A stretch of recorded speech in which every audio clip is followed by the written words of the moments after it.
Like, I really want to know. Do you want to fucking take him out with wine and roses and take him out to dinner and shit? Like, what the fuck is going on? You want to fuck him? I'm back with not a drunk reaction, and today I'm drinking Fireball as I offered him.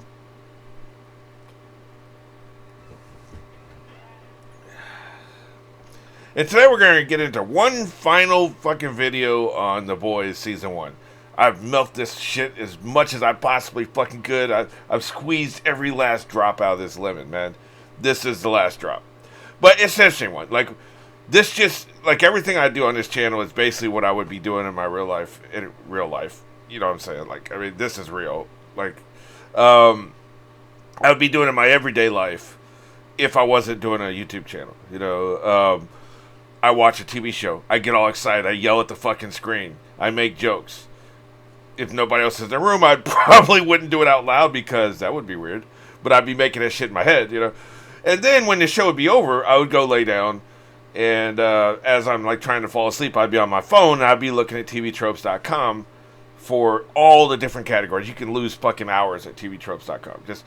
I love looking at the shit after I've seen everything, because man, they be spoiling. Oh god, they be spoiling on that fucking shit, on that website, boy. But this is just what I'd be doing. So I said, well, fuck, I'm gonna do it anyway. So I might as well. And then what I'd be doing, I'd read some shit. I'd be like, either I agree with it or I don't agree with it. And I start arguing with a fucking page that can't hear me. So might as well fucking argue with some people who can hear me. So, you know, let's go ahead and check this out. Most of them are in the category of head scratchers, which are basically like unanswered questions. Like, this doesn't make sense. Shit like that. Then at the very end, there's a couple that are from different other categories, like what could have been and shit like that. So let's get into it. If translucent skin is nigh unbreakable, and he can laugh off being shot with a 50 caliber round, how were Billy's punches able to harm them during their fist fight? That's actually a really good question. And it's one that hadn't occurred to me, to be honest with you. Like, some of these people on TV Tropes be raising good questions that never occurred to me. And some of it's like, well, you know, it's a good question, but it's not necessarily an interesting question. Because, like, a lot of this shit, like, could be explained. But do we really want to sit there for, like, a minute or two of exposition explaining this shit and covering it? I don't fucking think we do. It all comes back to, if a writer does the world building work before they ever start writing, like literally sit down and for days or weeks just establish, okay, here's a world, here's all the rules, here's a passage. I wonder, the writers of this series, how far back in history did they go? They said Heroes have been around for, I think, about 50 years, something like that. I think I remember. I may have pulled that out of my ass, but say the Heroes have been around for 50 years, or at least Homelander's what, about 30, 35, so Heroes have been around for 40 years. Did they go back and did they say, okay, here's what happened here, here's what happened here, here's what happened here. When he was 20 and he went on the world stage, what did he do, right? Like, what impact did he have on society? You know, how did this change society? You know, did the Vietnam War happen, for instance? You know, or did the war in Iraq happen? Or did 9/11 happen? Like, you got to sit there and you got to establish this shit. This is the shit that happened. And then, once you do it with the world, then you also got to do it with the characters. That's a lot of fucking work, and a lot of writers don't do the work. They have a vague idea in their heads, okay, this is basically what happened. Or they say, here's where the story starts, here's what happened to characters, but they don't bother to go do any world building beyond that point. That's where you can see a lot of this shit come out. You know, it's like, when they didn't do the background work, there's going to be flaws, and there's going to be logic errors, and there's going to be inconsistencies and plot holes and shit that'll come up. Because here's the biggest thing that people don't understand about writing. You know, if you're not a writer, you don't get this. The writer has to focus on the entire story. Here's where the story's going, and here's all these different fucking characters, and here's how they interact with each other, here's what they all want, here's what they're going to do, here's where they're going to end up, here's how they're going to die. The writer's worried about all that. One actor is only worried about their character. You know, and so that's why when actors come up and they talk to writers, hey, what about this? Like, there are so many times when I'd be filming, or an actor would come up to me and ask a question, I'd be like, God damn, I never fucking thought of that. Because the actor is only focused on their one character. The writer's focused on everything. That's why the collaboration is so valuable. That's why filmmaking, I believe, is better than novel writing. Because in novel writing, the author is the sole arbiter. You have an editor, but you know, sometimes the editor can like help in this regard. But the author's worried about all this shit. The characters don't have a human being representing each character like you do in filmmaking. And so many times these actors would come, hey, what about this? Did this, and they would come up with some shit to be like, oh my god, that makes this so much fucking better, or this character motivation makes sense now, shit like that. That just would never fucking occur to you. So, but you also kind of get that when you have like a TV series or you have something that has like a strong fandom, because maybe your favorite character is Starlight and my favorite character is Butcher, which it is. If that's our favorite character, we're going to be honed in on that. We're going to be obsessed with that one character. And so we're going to come up with shit like, wait a minute, what about this? Because we're obsessed. We're pouring over every single detail of that character. And we're just obsessing over it. And so we'll figure out shit and we'll understand shit and we'll notice shit that the writers just didn't fucking notice because they're doing everything. So it's like the difference between being a chef, who's in charge of a fucking banquet hall that feeds 500 people an hour, and being a saucier in that kitchen, right? The saucier can notice shit and focus on details that chef just does not have the fucking time or energy to, the mental capacity to focus on.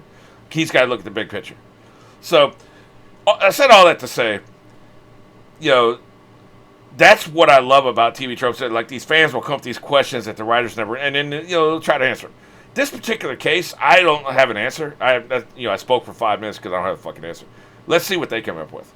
The skin is a rather thin part of the body, and while his powers obviously affect certain other parts of himself, like his teeth and so on, the reality of his powers means he's essentially a normal man wearing an extremely durable yet thin suit of armor. Concussive impacts will still rattle his insides, so to speak. A blow to the head, even when wearing a helmet, can quite literally shake up a person's brain. So that all makes sense. I get that. Next comment. With this in mind, the odder part might be his lack of reaction to the 50 caliber round, as it's packing more than 6 tons of energy. More than enough to at least cause some mild discomfort. That's a very good point too. There is an easier answer to this. Translucent was invisible when he was shot with the 50 caliber, and while the cage he was in wasn't huge, there was enough room for him to move away from where Billy was aiming.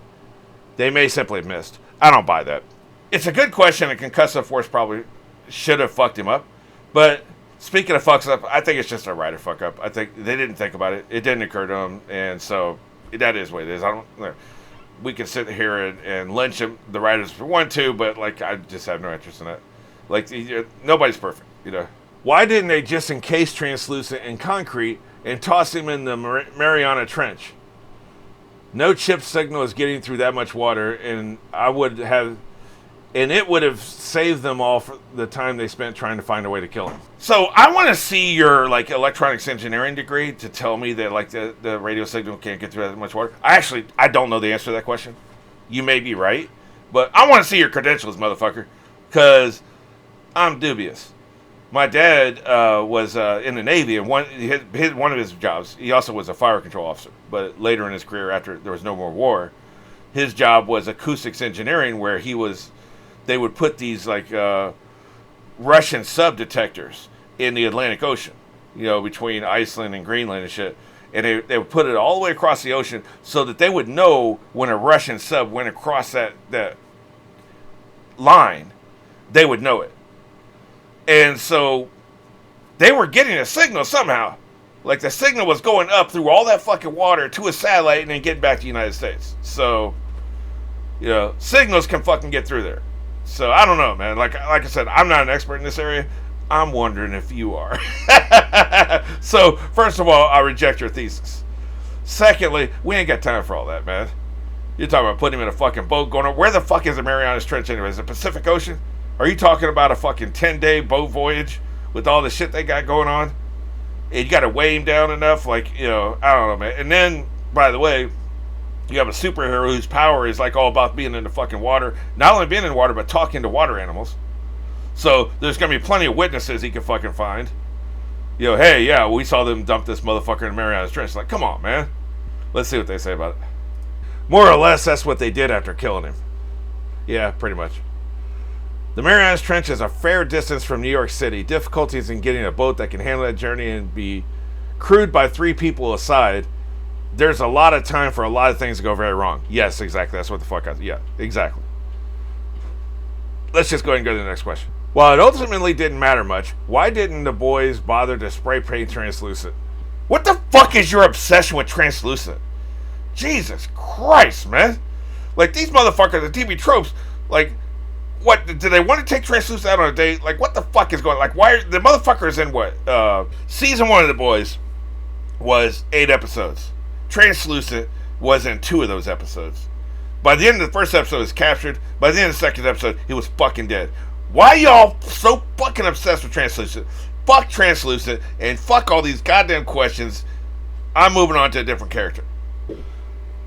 Another translucent question. They know they can't penetrate his skin.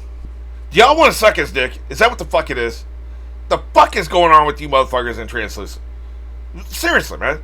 Like, I really want to know. Do you want to fucking take him out with wine and roses and take him out to dinner and shit? Like, what the fuck is going on? You want to fuck him? What's happening, man? I mean, I honestly don't, like, literally by the episode 4, I completely forgotten translucent even fucking existed. Whatever episode it was where they brought him back up and we saw his skin, that was the last time I fucking thought about him. I thought about it one more time when they showed the flashback when he was at the party, and that was fucking it, man. Fuck translucent. The fuck? If A-Train can run through girls so fast that he liquefies her without suffering any ill effects from the impact itself, why does Kimiko's swung pipe give him a compound fracture to his femur? It's actually a very interesting question because the thing about it is, the faster something is, because it's like mass times acceleration, all that shit. The faster something is, the smaller it can be and still have a massive impact. Like in other words, a BB going at light speed will fuck you up, son. Meanwhile, a planet going 2 miles an hour will fuck you up, son. And it's the same thing, right? Like, it's either you have a mass, the bigger you are, the slower you can be to fuck somebody up. The smaller you are, the faster you have to be to fuck somebody up. So that's essentially the way it works, right? So yeah, he should get fucked up by running into her. There must be something where when he's hyped up with the steroids, maybe he can heal faster. Because I can't really remember how it goes, but like I think he took some more steroids or compound V, whatever the fuck, you know what I'm saying. And then he was able to get off the crutches, I believe. I could be wrong about the timeline there. But also, like when he ran through the girl, Robin, he had been taking that shit, we assume, for weeks. Like, so he had a lot of it in his system. When he was hit with the pipe, he just then took his first hit in a while, right? Right, which means I was wrong about what I just said. But anyway, so I think it was just the fact that like he had a lot of compound V in his system when he hit Robin, and he didn't when he got hit by the pipe. Let's see what they said. It's possible A-Train has some variety of required secondary powers to reduce the damage from impacts while he's running, but they are not active when he's not using his powers. That's interesting. It's also noted A-Train's usage of Compound V increased exponentially due to his match with Shockwave, with him progressively more in bad health throughout the season than he was at the start. So the way some of these motherfuckers decompose these sentences make me sound idiotic when I'm trying to fucking read the shit out loud. But whatever. A-Train was high on Compound V, right? So yeah, I was pretty much, I think that's the answer. It was higher in Compound V. We can hand wave it as that. Here we go. It's gone. Let's go to the next question. Did no one on the plane text Homelander or Maeve's presence? 9/11 had people texting, and cell phones were far less common then than are compared to now. Very interesting question. And since this is short, I'll go ahead and read the answers. Do we know if 9/11 happened in this universe or not? That's not the fucking point. The point is, in a real life situation, we know it was possible. So that's what the people are saying, and you're trying to go in some other different fucking direction. It doesn't matter. It's an interesting question, did it happen or not?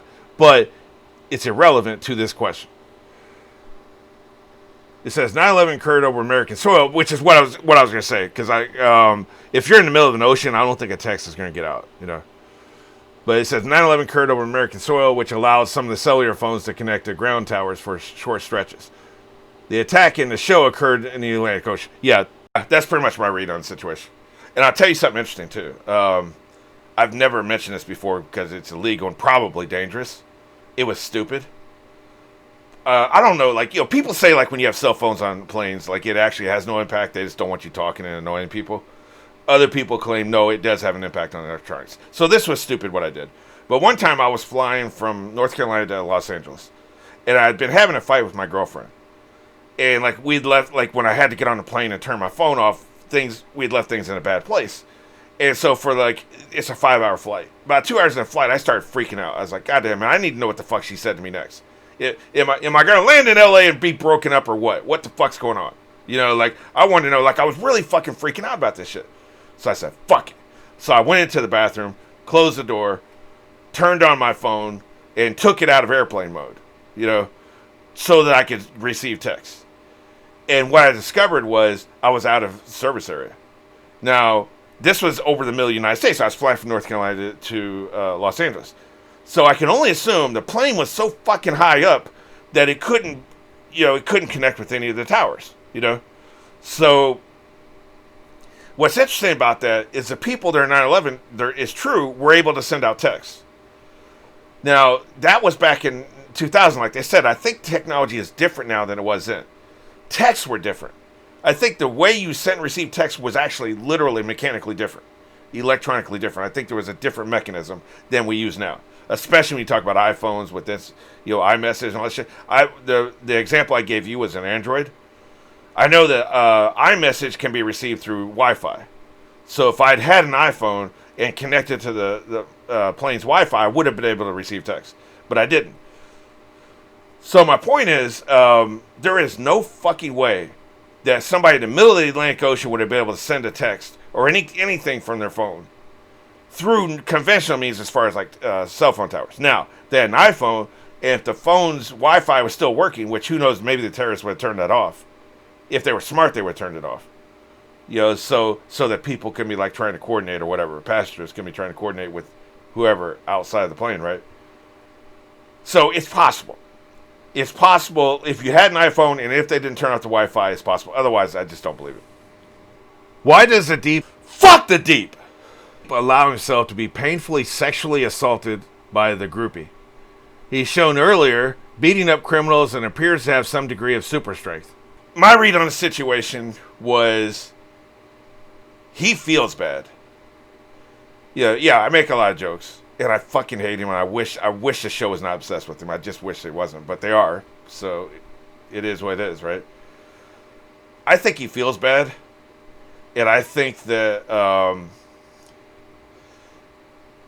he subconsciously let it happen to punish himself. Kind of like how you'll start a fight in a bar with somebody bigger than you because maybe you cheat on your girlfriend and you feel bad. Now, that sounds very fucking autobiographical. I've never done that. I'm just, as a writer, I'm concocting scenarios here, right?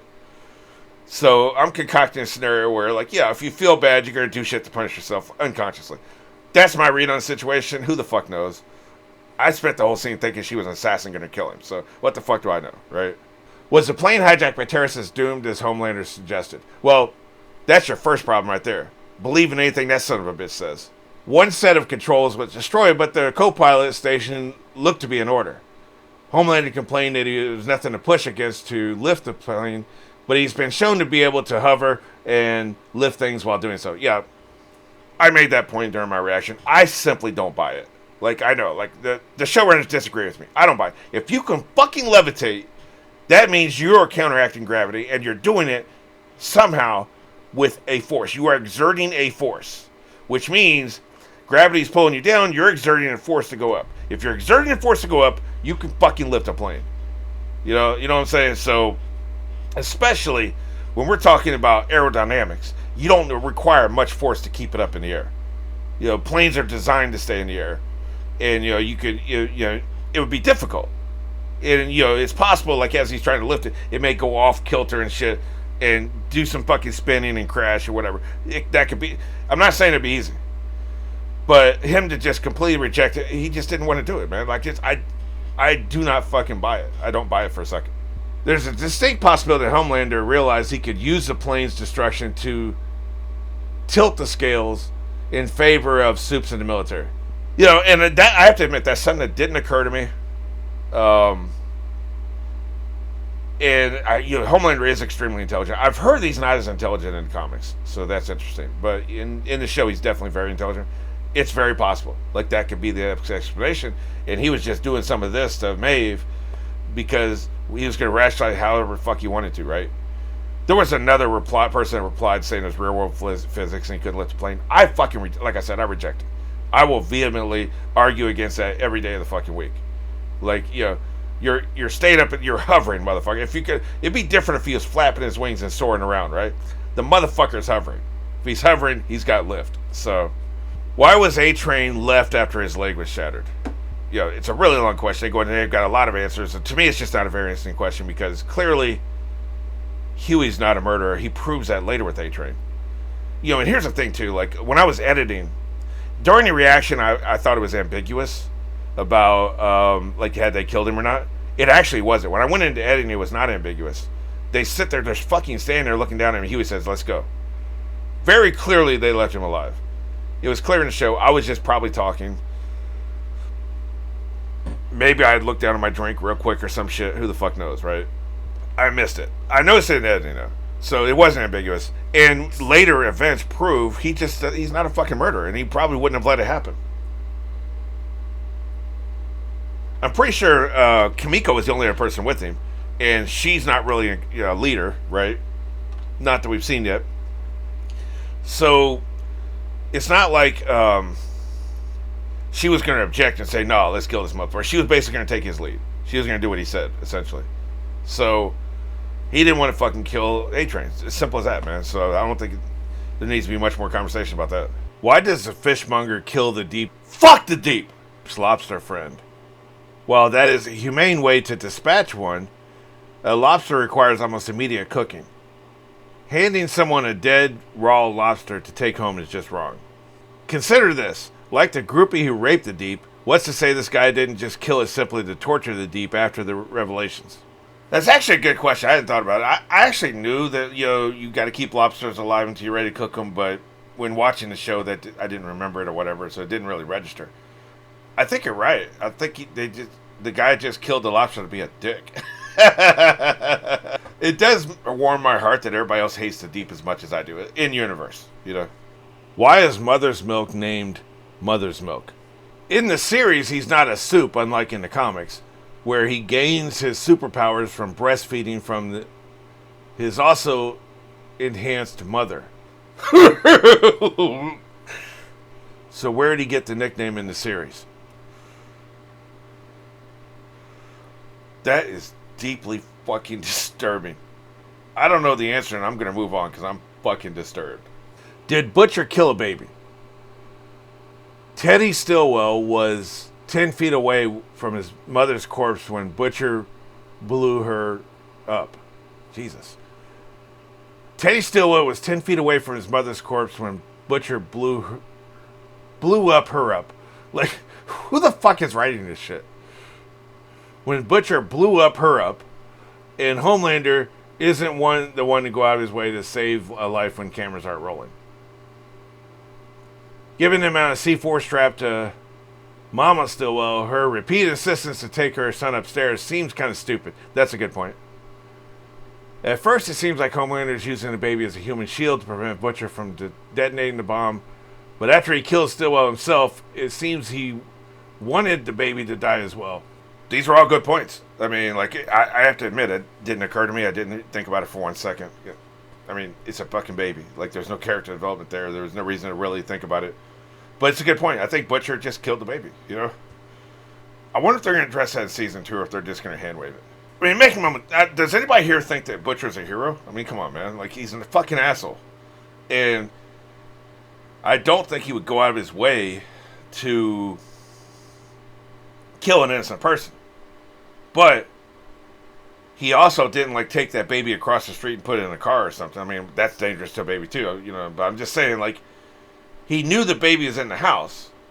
He didn't do anything to, like, didn't make any arrangements, so I just think he just didn't give a shit, I'm actually very curious if they ever mention this in season 2. Okay, these last two are from other sections of TV Tropes, not the head scratchers, although this first one's kind of a head scratcher. Becca, was she really raped by Homelander, or did she have a consensual affair with him? This, I think, is an open question. I think it's a question that's going to be answered in season 2. Now that we know that Becca's alive, I don't think she was raped. I think she came on to him. You know, people have affairs. I mean, it doesn't make her a bad... Well, it doesn't make her a great person, but it doesn't make her evil. I mean, people have affairs. You know, and so... I think if Homelander was the kind of person to go around raping a bunch of women, that shit would come out, and I think he's... The only thing probably holding him back from doing that is the fact that he doesn't want it to come out.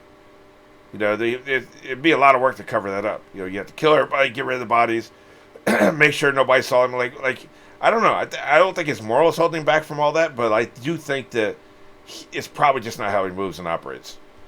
You know, I think he's just more cautious than that. So I think she came on to him.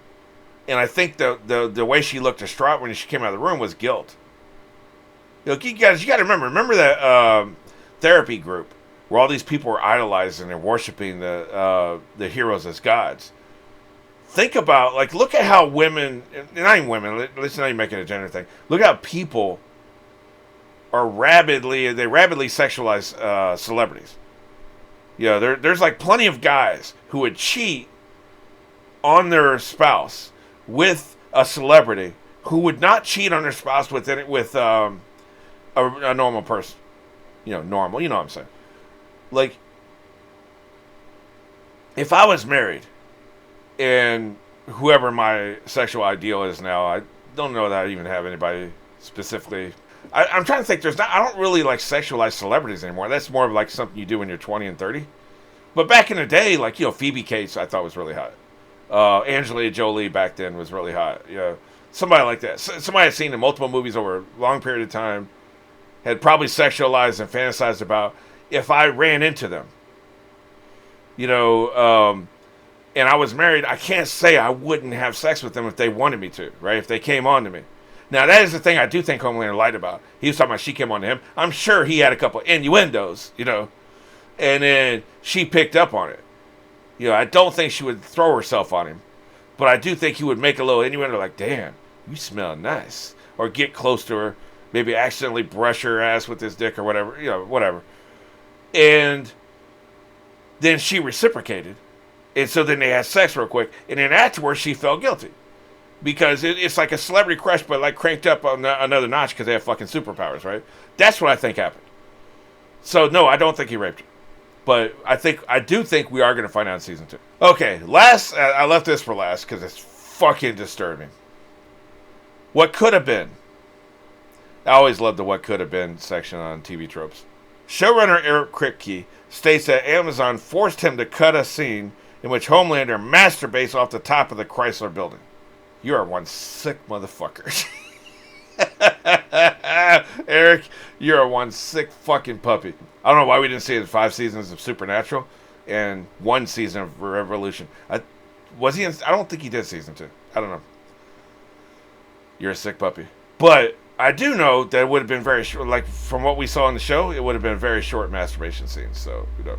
So anyway, this is the last thing I can milk out of season 1 of The Boys. But, good news, I'm going to be doing a reaction immediately on season 2. So, like, I think I'm going to be checking at midnight, see if the videos are active. If they're not, I mean checking at 3 a.m. because I'm on the East Coast.